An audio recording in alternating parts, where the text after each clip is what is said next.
మరి ఈరోజు చెప్పేటువంటి అంశము క్రీస్తులోనికి మనం వచ్చాం కాబట్టి మనకి కొన్ని ఉపయోగాలు ఉన్నాయని బైబిల్ సెలవిస్తుంది.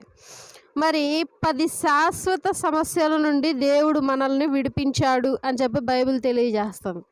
క్రీస్తులోనికి వస్తే సమస్యలే కాదు, సమస్యల నుండి విడుదల కూడా ఉంటుంది. ఆ 10 సమస్యలు ఏంటో మరి ఈరోజు తెలుసుకుందాం. రోమీయులకు రాసిన పత్రిక 8వ అధ్యాయము 1వ వచనం చదివినట్లయితే ఏంటా మొదటి సమస్య చూద్దాం. రోమీయులకు రాసిన పత్రిక 8వ అధ్యాయము 1వ వచనం. కాబట్టి ఇప్పుడు క్రీస్తేసునందున్న వారికి ఏ శిక్షా విధి లేదు. అసలు శిక్ష అంటే ఏంటి అని అంటే, మరి పాత నిబంధన ప్రకారం చూస్తే శిక్ష అనంటే మరణ శిక్ష అని గమనించవచ్చు.